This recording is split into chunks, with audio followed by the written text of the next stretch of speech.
إن الحمد لله نحمده ونستعينه ونستغفره ونعوذ بالله من شرور أنفسنا ومن سيئات أعمالنا من يهده الله فلا مضل له ومن يضلله فلا هادي له وأشهد أن لا إله إلا الله وحده لا شريك له وأشهد أن محمدا صلى الله عليه وسلم عبده ورسوله يا أيها الذين آمنوا اتقوا الله حق تقاته ولا تموتن إلا وأنتم مسلمون يا أيها الناس اتقوا ربكم الذي خلقكم من نفس واحدة وخلق منها زوجها وبث منهما رجالا كثيرا ونساء واتقوا الله الذي تساءلون به والأرحام أيها الذين آمنوا اتقوا الله وقولوا قولا سديدا يصلح لكم أعمالكم ويغفر لكم ذنوبكم ومن يطع الله ورسوله فقد فاز فوزا عظيما ألا إن أصدق الكلام كلام الله وخير الهدي هدي محمد صلى الله عليه وسلم وشر الأمور محدثاتها ضلالة وكل ضلالة في النار.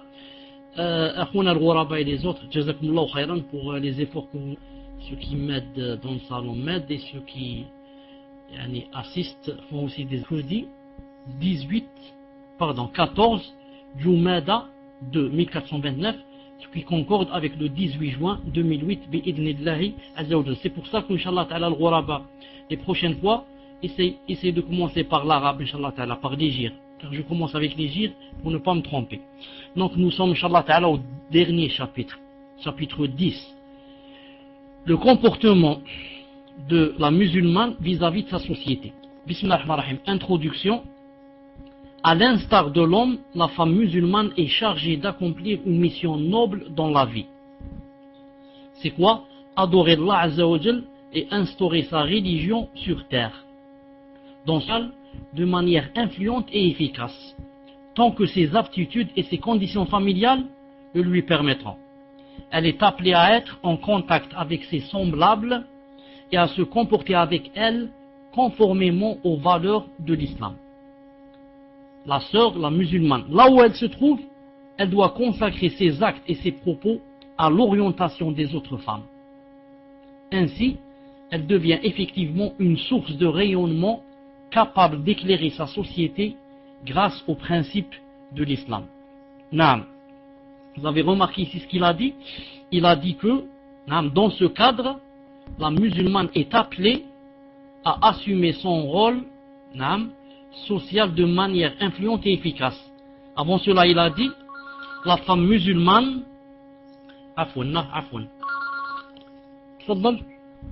Salam alaikum wa rahmatullah wa barakatuh. Je disais que la musulmane est chargée d'adorer Allah Azza wa Jal et instaurer sa religion sur terre. La musulmane, comme le musulman aussi. Il n'y a pas de différence pour qu'elle vive seulement pour manger, boire et dormir et s'amuser. Non, Allah Ta'ala l'a créé pour adorer Allah Ta'ala. Et dans l'adoration, ça rentre en primauté de faire la da'wa. Quand, bien sûr, elle a les moyens. Elle a la science nécessaire, le comportement nécessaire, les zorouf et les conditions qui lui permettent. Naam. Car si Allah Azza wa Jal veut et fait d'une sœur qu'elle devienne subhanallah al-azim, un point, ou disons une chose qui illumine les autres, c'est que Allah Ta'ala a voulu de cette sœur le bien, car elle est arrivée au niveau 2, elle dirige les autres, elle les oriente, elle devient, c'est comme si les gens étaient dans l'obscurité et c'est elle la lumière. Les gens sont dans la bid'a, c'est elle la sunna, elle leur la montre. Les gens sont dans l'égarement, dans le tablir, dans le habège, dans ceci, et elle leur montre le vrai chemin. Sûrement que ce n'est pas donné à toutes les sœurs, et ni à tous les frères. Si Allah Azza wa Jal veut élever quelqu'un dans les rangs, il lui donne par exemple cette chose. D'ailleurs, le messager d'Allah sallallahu alayhi wa sallam a dit quoi? Touba liman ja'alahu Allahu miftahan lil khayr. Hadith Hassan. Hadith bon, il a dit Touba. C'est un arbre spécialement dans le paradis, prédestiné spécialement à ceux qui seront des clés pour le bien. Car dans le même hadith, c'est dit qu'il y a des clés pour le bien, il y a des clés pour le mal. Le bien des autres, le bien de tes frères, le bien de tes sœurs, le bien de tes voisins, le bien de tes frères. Masha'Allah, c'est que Allah Azza wa Jal t'a voulu l'arbre qui t'attend dans le paradis. Et comme vous savez, cet arbre, il faut 500 années pour traverser son ombre, traverser en avion ou en fusée, pas en marchant. Il faut 500 années pour le traverser. Et de cet arbre, qu'est-ce qu'il donne? Il ne donne pas des fruits. Peut-être qu'il donne des fruits. Mais son but spécialement aussi, c'est de donner les vêtements des gens du paradis. Quand on est dans le paradis, on a besoin de vêtements, on veut changer les vêtements, on veut s'embellir, on veut être beau. Là, où est-ce qu'on va acheter les vêtements? Dans le Monoprix, il y a des arbres. Des arbres qui donnent, masha'Allah, des vêtements. Donc, la sœur musulmane, la vraie, Inch'Allah Ta'ala, ne vit pas son but. Ou alors, si elle a un but, ou elle a des buts, ces buts, ce ne sont pas les buts des kuffars, qui vivent pour manger, boire, s'amuser, et dormir, et boire l'alcool et faire la zina. Et ça s'arrête là. Pour essayer d'illuminer les autres, comme Allah Ta'ala l'a illuminé. Ici il a dit, la musulmane imprégnée des enseignements du Coran et de la Sunna est une personne sociable excellente. Elle est par conséquent digne d'accomplir son rôle de prédication parmi les femmes de sa société et d'éclairer leurs esprits et leurs âmes. Sa mission principale consiste à expliquer par ses propos et concrétiser par son comportement le statut prestigieux que l'islam a octroyé à la femme et son rôle précurseur dans l'amélioration de sa condition. La bonne morale représente l'essence de cette mission, car les textes affirment qu'elle est une obligation dont l'accomplissement garantit la récompense d'Allah Azza wa Jal et dont l'abandon, c'est-à-dire celui qui n'a pas la bonne morale, attire le châtiment d'Allah Azza wa Jal.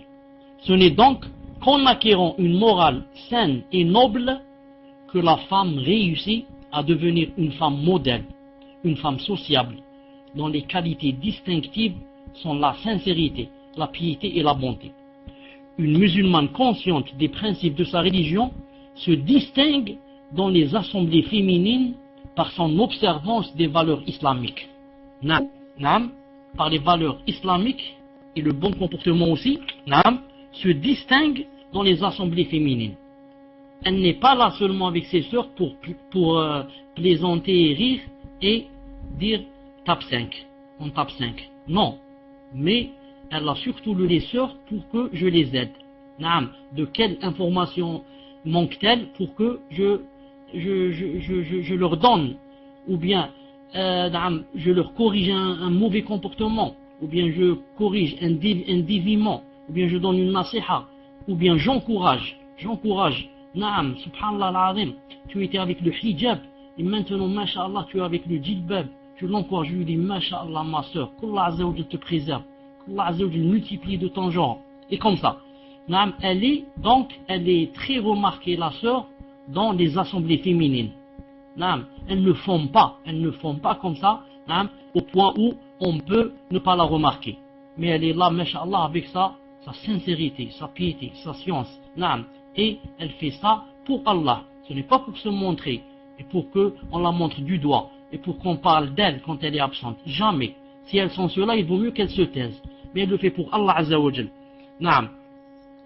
Ce qu'il a dit, ces valeurs-là qui caractérisent son comportement social. Ce sont ces valeurs qui façonnent foncièrement sa personnalité et caractérisent son comportement social. Pour elle, la sœur, les valeurs morales islamiques sont une source intarissable dont elle puise les éléments constitutifs de sa conduite, de ses habitudes et de son comportement avec les gens. C'est là une source douce et limpide qu'elle revient régulièrement pour purifier son âme et développer son comportement social conformément à l'islam. Donc, la sœur musulmane, et le frère aussi bien sûr, revient beaucoup à quoi? À la source limpide, la compréhension des pieux prédécesseurs. Plus on revient vers cette source, plus c'est un délit de la foi et de la soumission et de la sincérité et de la piété. Plus on s'éloigne de la source, on laisse le Coran, la Sunna, plus ça veut dire quoi? Ça veut dire qu'on est en train de suivre ses passions. D'ailleurs, c'est Allah Ta'ala qui a dit dans le Coran, il a dit فَإِنْ لَمْ يَسْتَجِيبُوا لَكَ فَاعْلَمْ أَنَّمَا يَتَّبِعُونَ أَهْوَاهُمْ.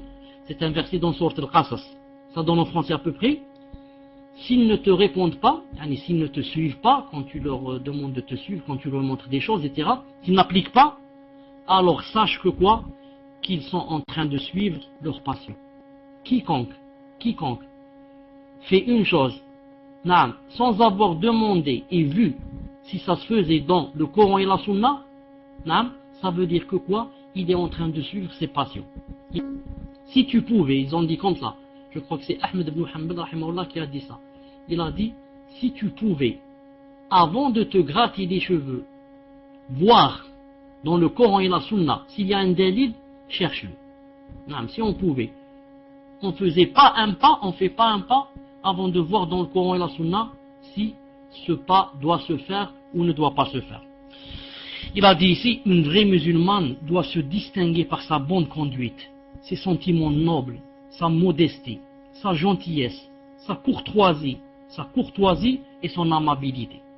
Dans son comportement, elle doit s'inspirer de celui du messager d'Allah sallallahu alayhi wa sallam, qualifié par le Coran de très noble. Allah Ta'ala a dit, tu es certes d'un très noble caractère. Sourate 68 verset 4. D'un très noble caractère. La description du Coran est confirmée par le témoignage de son serviteur fidèle, Anas ibn Malik, qu'Allah Azza wa Jalla agrée. Quand il a dit, en parlant du messager d'Allah, il a dit, il était doué du meilleur caractère.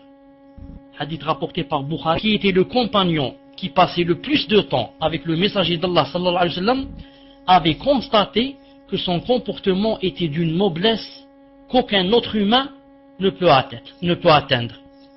Dans un hadith que nous avons déjà cité dans le chapitre présent, il décrit la conduite du prophète sallallahu alayhi wa sallam en ces termes. Qu'est-ce qu'il a dit? J'ai été au service du messager d'Allah sallallahu alayhi wa sallam pendant 10 ans. Il ne m'a jamais dit pourquoi as-tu agi de la sorte à propos d'un de mes actes, ni tu aurais dû faire telle chose pour une tâche que je n'ai pas accomplie. Rapporté par Bukhari ou Muslim. Afin de raffiner la personnalité du musulman et la rendre digne de mérite auprès d'Allah Azza wa Jal, le messager d'Allah sallallahu alayhi wa sallam ne cessait de rappeler à ses compagnons l'importance du bon caractère. Qu'est-ce qu'il leur disait? Il leur disait, les meilleurs d'entre vous sont ceux qui ont un bon caractère. Hadith rapporté par Bukhari et Muslim. Il leur disait aussi, ceux que j'aime les plus parmi vous et qui seront les plus proches de moi au jour de la résurrection sont ceux qui ont un bon caractère. Et ceux qui me sont par contre les plus détestables et qui seront les plus éloignés sont les bavards, les hableurs et les mutafayhiqoun. Il lui dit, ô messager d'Allah, nous avons compris ce que signifie bavard et hableur. Mais qu'entends-tu, c'est-à-dire que veut dire al-mutafayhiqoun? Il a dit, ce sont les orgueilleux. Hadith rapporté par Tirmidhi, et c'est un hadith qui est jugé apprécié d'après Cheikh Al-Albani rahimahullah. Naam. Donc vous remarquez d'après ce hadith, que demain, même les musulmans, devant le messager d'Allah sallallahu alayhi wa sallam, naam, ils seront pas tous dans le même rang. Naam. Il a dit, il y a les proches, les plus proches, et il y a les plus éloignés. Les plus proches seront qui? Ce ne seront pas ceux qui ont fait beaucoup de salat et ont donné beaucoup d'argent, comme aumône. Mais ce seront ceux qui avaient le bon caractère, le meilleur caractère du messager d'Allah sallallahu alayhi wa sallam. Qu'Allah Azza wa Jalla nous donne le bon caractère pour avoir cette grâce, cette immense grâce d'être proche du messager d'Allah sallallahu alayhi wa sallam. Et il a dit par contre, ceux qui sont les plus détestés par moi et les plus éloignés, ce sont qui? Les bavards. Naam. Ceux qui parlent beaucoup dans le vide. Naam. Dans rien. Naam. Comme j'ai remarqué ça, dans quoi? Dans beaucoup de salons. Salons musulmans. Naam. Salons dans la rubrique islam. Et ils ne parlent que du vide. Naam. Que des blagues.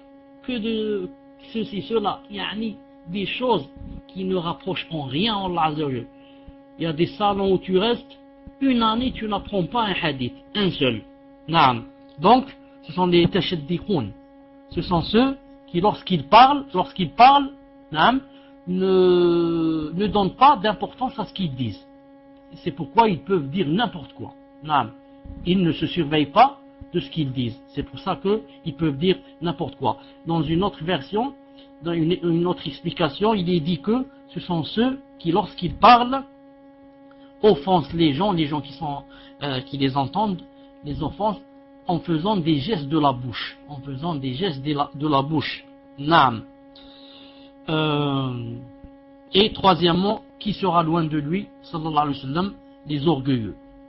Donc les compagnons hommes et femmes n'entendaient pas seulement ces recommandations, mais les voyaient concrétiser le messager d'Allah sallallahu alayhi wa sallam. Cela contribua au polissage de leurs mœurs, qu'ils devinrent la meilleure des générations dans l'histoire musulmane. Subhanallah al-Azim, comme a dit le messager d'Allah.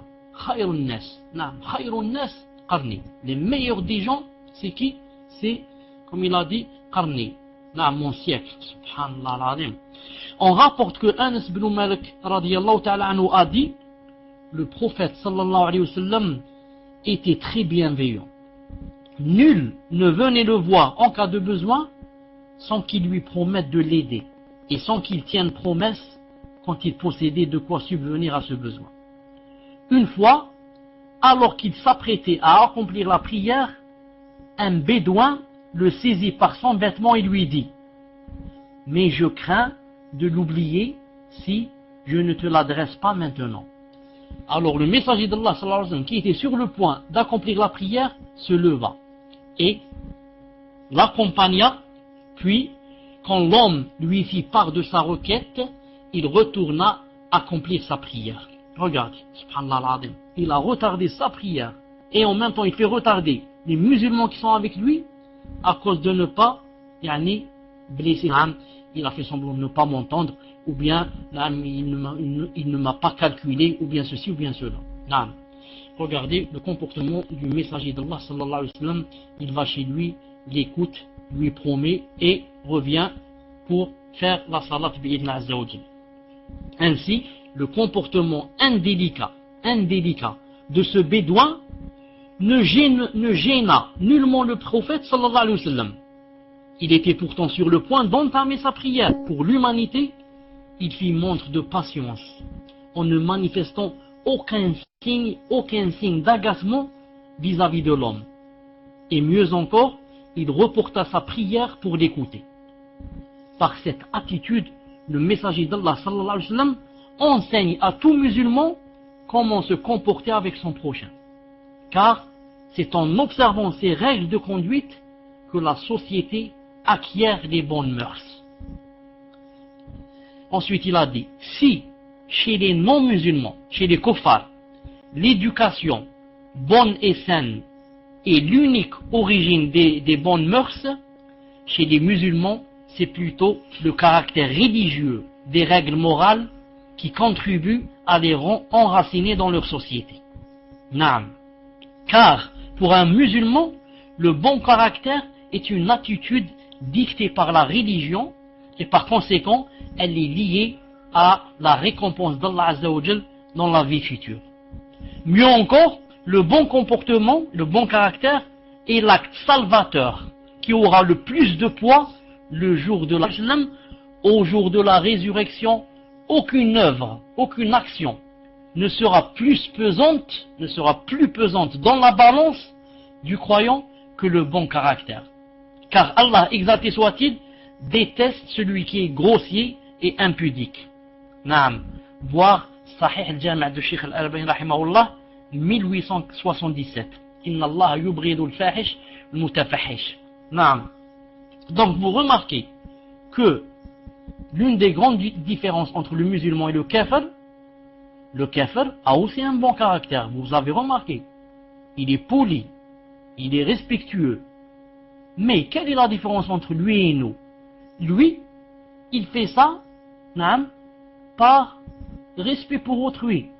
Naam, parce qu'il a des intérêts avec l'autre, il doit lui sourire. Quand vous rentrez dans le magasin, il te sourit, elle te sourit, naam, pour que tu achètes, c'est tout. Naam, mais elle est, machallah, respectueuse avec toi, la vendeuse. Naam, c'est pas parce qu'elle t'aime, ou là, non, jamais. Parce que, naam, c'est juste que tu achètes d'elle, pour que font les kuffars. Mais le musulman, à la grande différence du kafir, quand il sourit à son frère, il le fait par adoration. Il veut avoir des récompenses. Quand il se comporte bien, il veut avoir des récompenses. Quand je suis en tête à tête avec une personne, car mon but ce n'est pas que les gens parlent de moi, naam, mais mon but c'est la rétribution d'Allah Azza wa Jal. Donc voici la grande différence entre quoi? Entre le comportement du musulman et le comportement des kuffars. Dans un autre hadith, le messager d'Allah sallallahu alayhi wa sallam indique que le mérite du bon caractère équivaut même à la prière et au jeûne, qui comptent parmi les piliers de l'islam. Il a dit sallallahu alayhi wa sallam dans un hadith sahih, aucune œuvre ne sera aussi pesante dans la balance, c'est-à-dire demain, que le bon caractère.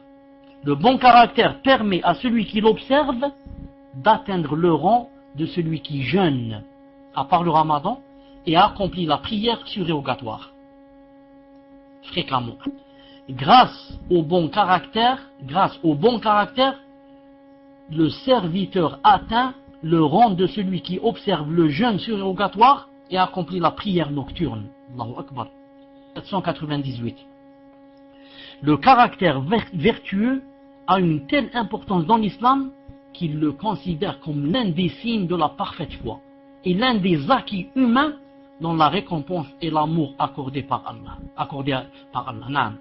On rapporte à ce sujet que le messager d'Allah a dit: les croyants dont la foi est la plus parfaite sont ceux qui ont le meilleur caractère. Sahih Abi Daoud, du Cheikh Al-Albani rahimahullah, 1128. Je répète le hadith: les croyants dont la foi est la plus parfaite, si vous voulez qu'on fasse la comparaison par exemple entre moi et toi et lui, qu'est-ce qu'on va voir?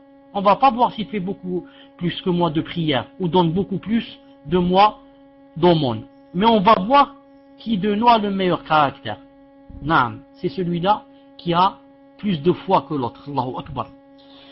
On rapporte aussi que Oussama ibn Shurayq a dit une fois: nous étions assis en compagnie du prophète sallallahu alayhi wa sallam et personne d'entre nous ne parla, comme si des oiseaux étaient perchés sur nos têtes.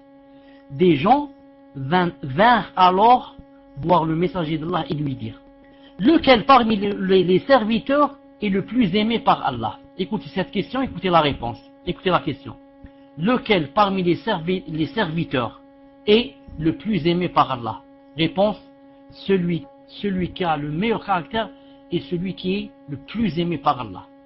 Toutefois, je l'ai dit, à condition que par une adoration, c'est-à-dire mon bon caractère, ce n'est pas par hypocrisie. J'ai des intérêts avec les gens. Je me comporte bien avec eux car j'ai des intérêts. Après, je lui demande de m'aider en ceci, en cela et de me prêter de l'argent. C'est pas ça mon but.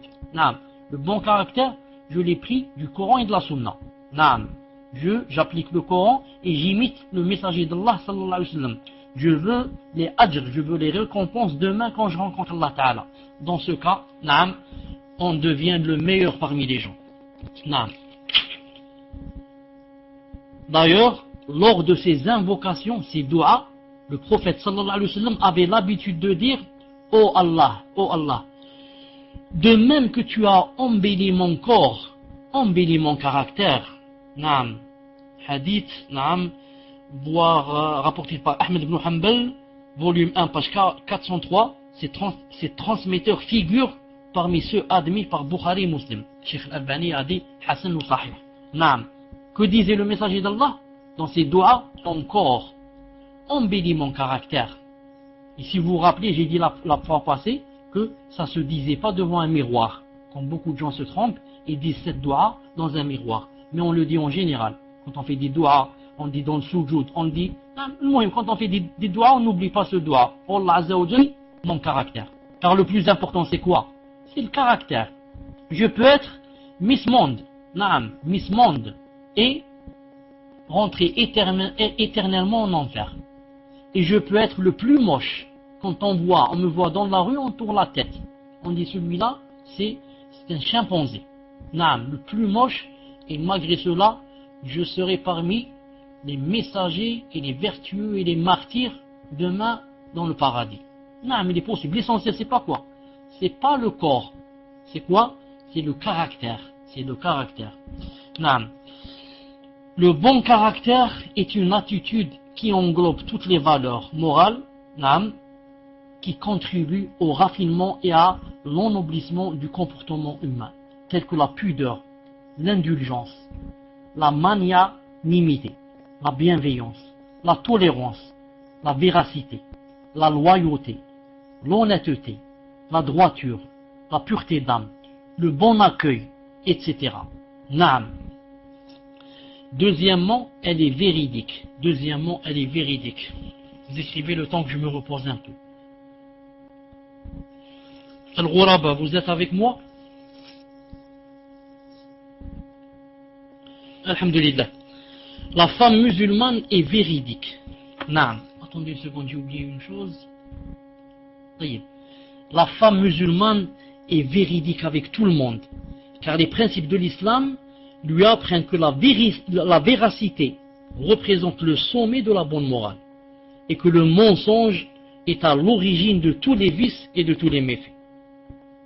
Le prophète sallallahu alayhi wa sallam indique l'aboutissement logique de la véracité ainsi que celui du mensonge lorsqu'il a dit: la véracité conduit à la piété et la piété mène au paradis. Un homme, entre parenthèses une femme aussi, ne cesse de dire la vérité jusqu'à le mensonge conduit à la perversité. Et la perversité mène à l'enfer. Et un homme et une femme aussi ne cessent de mentir jusqu'à ce qu'il soit inscrit auprès d'Allah en tant que fief et menteur. Rapporté par Bukhari ou Muslim. Conclusion donc c'est quoi? La véracité, le fait de dire la vérité, de ne pas mentir, conduit à quoi? Conduit au paradis. Et le mensonge conduit à quoi? Conduit à l'enfer. Naam. C'est donc une suite logique. S'accoutumer à la véracité fait d'elle, de la musulmane, une qualité inhérente à notre personnalité. D'où le mérite d'accéder au paradis. Tandis que le mensonge continuel rend immorale la personne humaine. Et l'attire où? La nécessité pour toute croyante de s'attacher à la véracité dans son dire et son comportement, inscrit auprès d'Allah comme étant véridique. Naam, être inscrit auprès d'Allah Azza wa Jal comme étant quoi? Comme étant véridique. Naam. D'ailleurs, je crois que vous savez, je l'ai dit comme ça plusieurs fois, ça ne fait rien, je le répète aujourd'hui pour ceux qui ne le savent pas ou l'ont entendu, et ceux qui le savent c'est pour une déclaration, c'est un rappel. Naam. Vous savez que il y a un verset où Allah Ta'ala dit dans le Coran: Ala inna awliya Allahi la khawfun alayhim wa lahum yahzanun alladhina amanu wa kanu yattaqun lahumul bushra fil hayati dunya wa fil azwaj al adi. En vérité, c'est sourate Yunus, verset 62. En vérité, ils ne seront point affligés.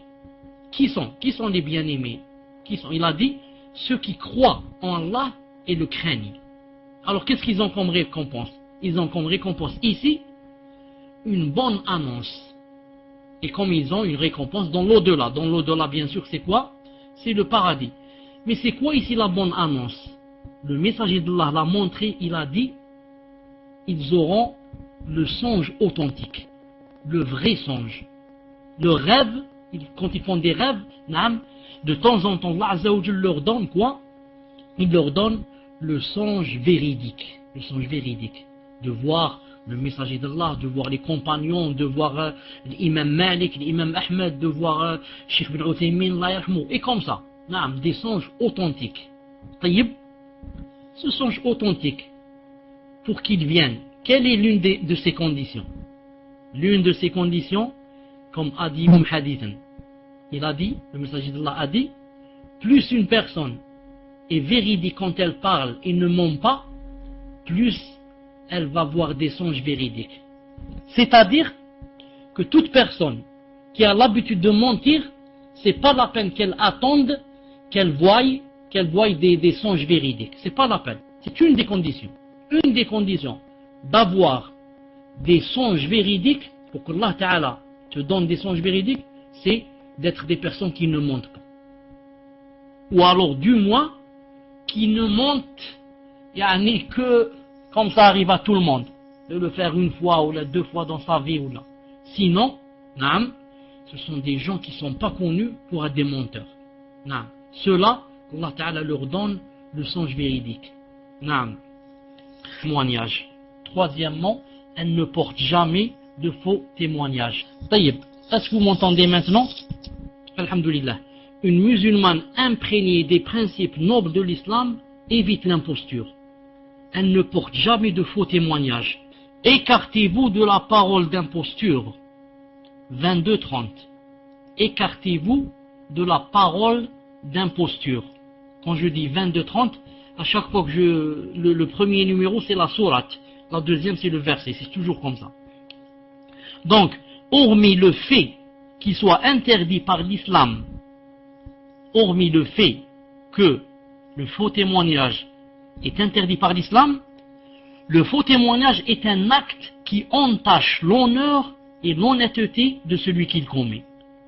Non seulement il remet en cause la fiabilité de celui qui s'y adonne, mais il en fait aussi de lui une personne indigne et méprisable aux yeux des gens. C'est pour cela que le Coran exclut catégoriquement ce comportement de la liste des qualités propres aux serviteurs du tout miséricordieux. Écoutez Allah Azza wa Jalla, qu'est-ce qu'il a dit? Ceux qui ne portent pas de faux témoignages et qui, lorsqu'ils passent auprès d'une frivolité, s'en écartent noblement. 25-72. Allah Ta'ala fait des éloges de certaines personnes. Qu'est-ce qu'il a dit? Il a dit ceux qui ne portent pas de faux témoignages et lorsqu'ils passent auprès d'une frivolité, s'en écartent noblement. Le faux témoignage est un péché si grave que le messager d'Allah le range conjointement au polythéisme et à la désobéissance aux parents. Il ne s'est pas contenté, sallallahu alayhi wa sallam, de le mentionner, c'est tout. Mais, comme j'ai dit, il l'a rangé conjointement au polythéisme et à la désobéissance des parents qui sont bien sûr parmi les pires et les grands péchés. En effet, le messager d'Allah a à plusieurs reprises réitéré aux compagnons sa mise en garde contre la tentation de le commettre en le condamnant violemment. Bukhari Moussa a dit une fois, le messager d'Allah nous a dit: vouliez-vous que je vous indique les plus graves parmi les péchés majeurs?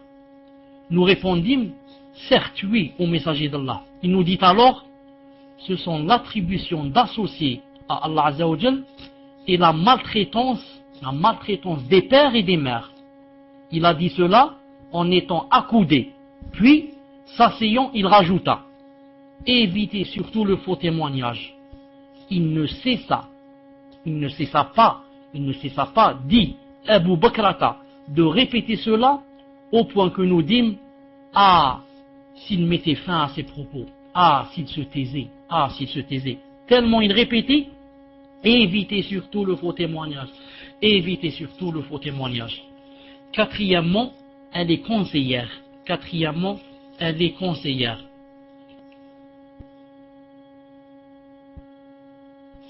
Alhamdulillah.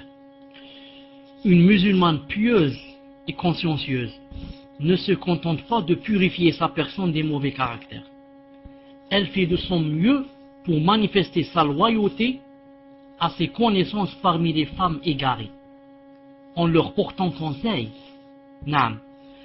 Car parmi les femmes, il y en a celles qui font des fautes et qui ont besoin d'une personne qui, par ses conseils sincères, les aide à retrouver le droit chemin, et donc d'assumer ce rôle à chaque fois qu'elle constate une conduite non convenable de la part des femmes qu'elle fréquente. Le bon musulman, le bon frère et la bonne sœur, quand ils rencontrent ou là ils remarquent une erreur ou bien une faute chez quelqu'un, il ne doit pas trouver plaisir, et subhanallah, qu'il dise dans son cœur, alhamdoulilah, il a fait cette faute. Non, celui-là c'est mon frère, celle-là c'est ma soeur. Je voudrais les sauver. Je voudrais qu'ils restent toujours dans mon rang. Je voudrais toujours qu'il y ait ce lien de fraternité entre moi et eux. Donc, ça ne me fait pas plaisir quand on m'apprend que X, qui était masha'Allah, par exemple maintenant, fréquente des filles, ou bien qui ne fait pas la salade. Ça ne doit pas me faire plaisir. Au contraire, ça me fait mal. Ça doit me faire mal. Et de le ratirer encore une fois. De lui faire la nasiha, de faire en sorte d'enlever les ambiguïtés qu'il a. Et comme ça, de l'aider. Car celui qui sent du plaisir quand on lui apprend que son frère ou bien sa sœur a dévié, celui-là vraiment, il n'aime pas pour autrui ce qu'il aime pour lui-même. Celui-là c'est un égoïste, celui-là c'est un avare. Et ce n'est pas comme ça qu'était le messager d'Allah sallallahu alayhi wa sallam. Pour une musulmane avisée, la loyauté envers les croyants et croyantes, ce n'est pas un acte facultatif ou caritatif. C'est plutôt un devoir recommandé par la religion. La loyauté envers les frères et les sœurs, ce n'est pas quelque chose que si tu veux tu le fais ou tu le fais pas. C'est quelque chose de recommandé par la religion. Mieux, il s'agit là de l'essence même de la religion. Conformément au hadith du messager d'Allah sallallahu alayhi wa sallam qui dit, la religion c'est le conseil. Envers qui a-t-on demandé? Il répondit, envers son messager, ainsi qu'envers les gouvernants des musulmans et leurs masses. Hadith rapporté par Bukhari et Muslim. Donc, la religion c'est quoi? Ce n'est pas seulement la salat et le djilbab. La religion c'est le conseil. Si tu donnes conseil aux gens, tu as la religion. Si tu es le genre qui ne conseille pas, tu n'as pas de religion. Ta religion est très faible. Naam, je ne dis pas kafir, certes, mais ta religion, ta foi est très faible. Naam. À qui on donne conseil? Envers Allah Ta'ala. Comment on donne les conseils envers Allah Ta'ala? Naam. Comment on donne les conseils envers Allah Ta'ala? Conseil à Allah. Mais on donne conseil aux autres envers Allah. En les orientant, par exemple, à adorer Allah. En les orientant à appliquer le Coran et la Sunna d'après les plus prédécesseurs. Naam. Comme ça, donc, on donne conseil envers Allah, envers son livre. Naam. En vantant les mérites de son livre, en expliquant ses versets, en montrant ce qu'il y a à l'intérieur comme chose sublime, comme beauté, comme subhanallah azim. Ça, on a fait la nasiha envers son livre, envers son messager. Naam. En montrant aux gens qu'il est le seul, naam, dans cette dunya, pour nous, naam, qu'on doit suivre. Il n'y a pas une autre personne. C'est le seul qu'on doit fermer les yeux et le suivre. Toutes les autres personnes, naam, on n'est pas obligé de les suivre. Naam, on leur demande seulement où est votre dalil.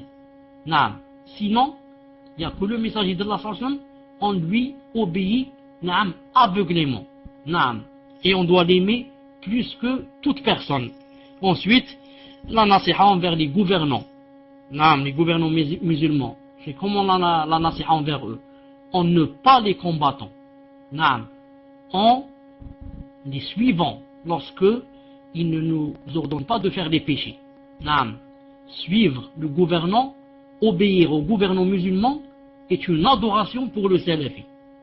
C'est une adoration pour le salafi. Les autres sectes font de la rébellion. La rébellion au gouvernant, c'est une adoration pour eux, prétend-ils.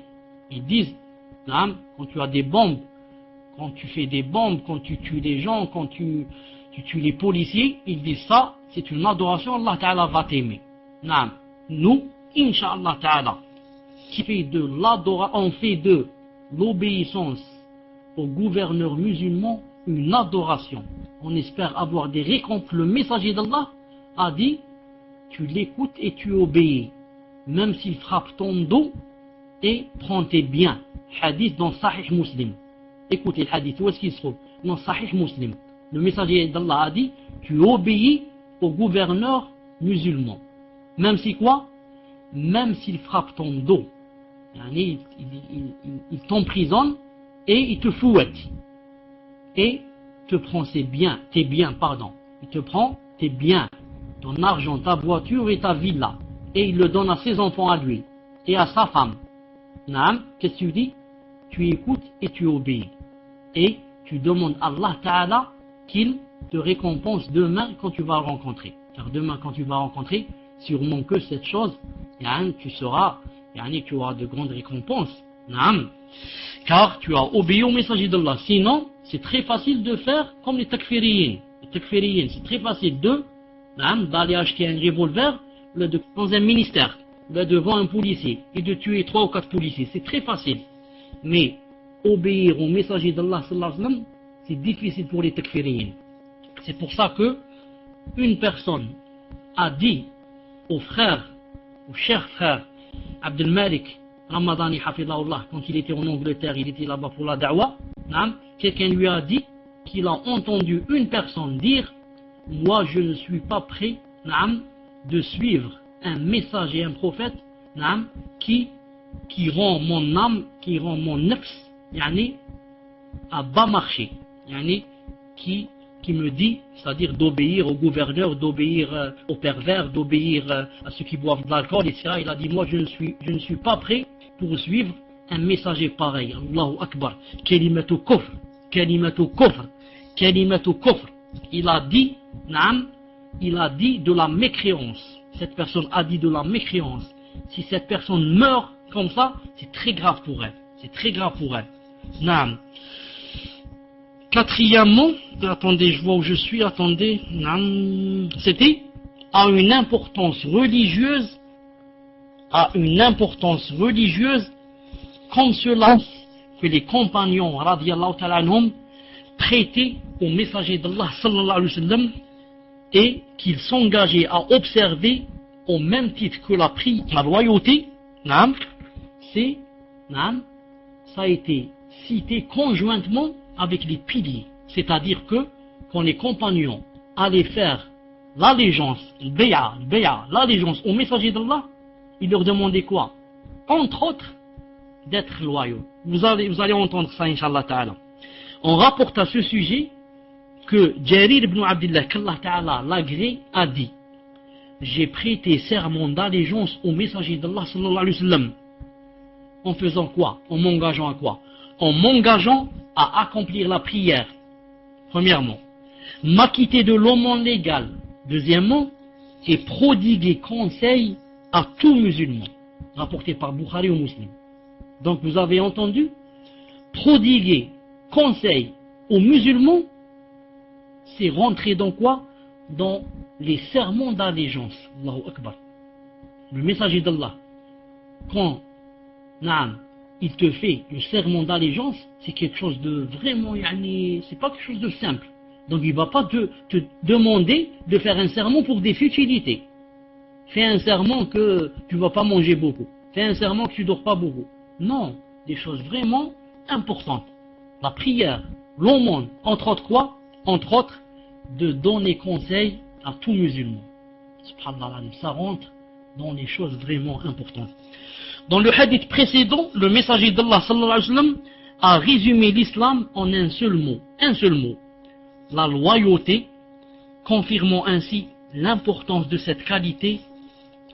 Le messager d'Allah sallallahu alayhi wa sallam a dit, chacun d'entre vous est dépositaire, chacun d'entre vous est donc responsable de ce qui lui a été confié.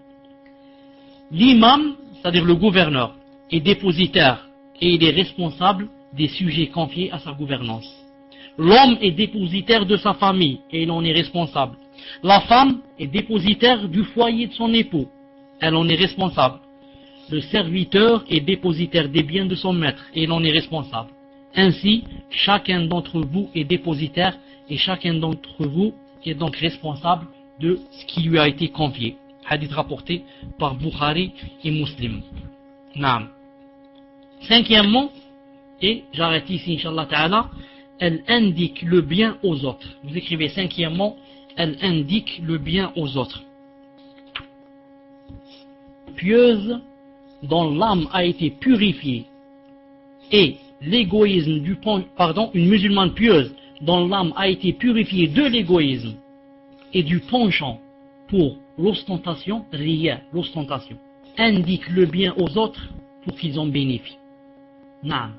La vraie musulmane, la pieuse, dès qu'elle prend connaissance d'une opportunité pour faire le bien, elle l'annonce aux autres croyantes sans se soucier de savoir si c'est elle qui va l'accomplir ou les autres. Subhanallah al-Azim. La vraie musulmane, naam, elle veut le bien aux autres. Naam, car comme elle veut le bien pour elle-même, elle le veut aux autres. D'ailleurs, le hadith est très clair, que personne n'aura la foi jusqu'à ce qu'il aime pour les autres ce qu'il aime pour lui-même. Naam. La femme musulmane se garde de la mauvaise habitude qui consiste à monopoliser toute initiative bienfaisante pour s'en vanter devant les gens, comme le font certaines égoïstes prisonnières de leur attitude ostentatoire. Vous avez entendu, j'ai dit, la femme musulmane se garde aussi de la mauvaise habitude qui consiste à monopoliser toute initiative bienfaisante pour s'en vanter devant les gens, comme le font certaines égoïstes prisonnières de leur attitude ostensive. Naam. Elle indique le bien aux autres et ne l'indique que pour Allah. Naam. La sœur, la sincère, imprégnée des valeurs d'islam, indique le bien aux autres. Elle n'est pas égoïste. Et elle l'indique pour Allah. Naam. Elle l'indique pour Allah. Pour elle, la célébrité et la reconnaissance des autres ne représentent rien devant la récompense qu'Allah Ta'ala a réservée à celui qui met autrui sur la voie de la bienfaisance. J'ai dit que quand on fait la nasiha pour Allah Ta'ala et qu'on montre le bien aux autres pour Allah Ta'ala, on sent une rahma qui descend dans le cœur, une rahma, une sérénité, et des fois on sent des yeux qui larmoient. Pourquoi? Parce que Allah Ta'ala te récompense des fois à la minute même. Tu viens de faire quelque chose pour Allah Azza wa Jal. C'est pour ça que l'une des preuves de la sincérité, c'est que tu montres, ou tu fais la nasiha à une personne en tête à tête. Je n'attends pas que les gens me voient ou m'entendent que je viens de t'apprendre un hadith. Non, je viens de l'apprendre pour Allah Ta'ala. Je le fais pour la récompense d'Allah. C'est pour ça que je sens quelque chose dans mon cœur, masha'Allah. Une bouchra, une bonne nouvelle d'Allah subhanahu wa ta'ala. La musulmane, la vraie, la sincère, c'est qu'en offrant, lorsqu'elle offre aux autres l'occasion d'accomplir les bonnes œuvres, elle contribue à diffuser le bien dans sa société. Et elle va... Salam alaikum wa rahmatullah wa barakatuh. Vous m'entendez? J'ai dit que lorsqu'on montre le bien aux autres, on a d'abord quoi? On a d'abord la récompense de lui avoir montré la chose. Deuxièmement, qu'est-ce qu'on gagne? On gagne que la chose que je viens de lui montrer, lorsqu'il va la faire, je vais avoir des hasanat avec lui. Pourquoi? Parce que c'est moi la cause. C'est moi qui lui ai compris, qui lui ai montré la chose. Quand j'apprends à quelqu'un qu'il y a une salade qui s'appelle salade doha, donc quand il va la faire, il ne savait pas. Maintenant, quand il va commencer à faire salade doha, je vais avoir des hasanat, des récompenses avec lui quand il va faire cette prière. Quand je suis avec quelqu'un et je lui apprends par exemple que le mercredi, chaque mercredi, après salat al-dhuhr, chaque mercredi, après salat al-dhuhr, après la prière du dhuhr, si quelqu'un fait des doigts, les doigts sont exaucés. Et je lui dis le hadith sahih authentifié par Cheikh Al-Albani rahimahullah. Qu'est-ce qui va se passer? Premièrement, j'ai des récompenses de lui avoir dit cela. Deuxièmement, quand il va faire des doigts, le mercredi après salat al-dhuhr, j'aurai des récompenses à chaque fois qu'il fait une doua. L'ange va dire Amin, et pour toi aussi. Car c'est moi qui ai été la cause pour lui avoir appris cette doua. Et comme ça, regardez l'avantage de celui qui montre le bien aux gens. Regardez l'avantage de celui qui montre l'islam aux gens. L'avantage de celui et celle qui oriente les autres vers Allah subhanahu wa ta'ala et vers son paradis et les éloigne de son enfer. Naam. Naam. Il a dit ici, privez les autres de participer aux œuvres de bienfaisance dans l'intention d'avoir l'exclusivité de leur accomplissement est un fléau néfaste. C'est l'égoïsme qui nous pousse à faire cela. Certaines personnes découvrent des projets ou des méthodes de bienfaisance, mais malheureusement, ils les gardent pour eux dans l'unique intention de les réaliser en exclusivité.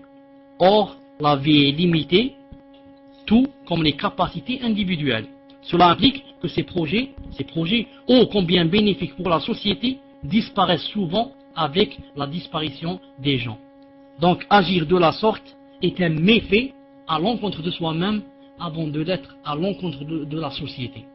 J'ajoute, avant d'être un péché. Non.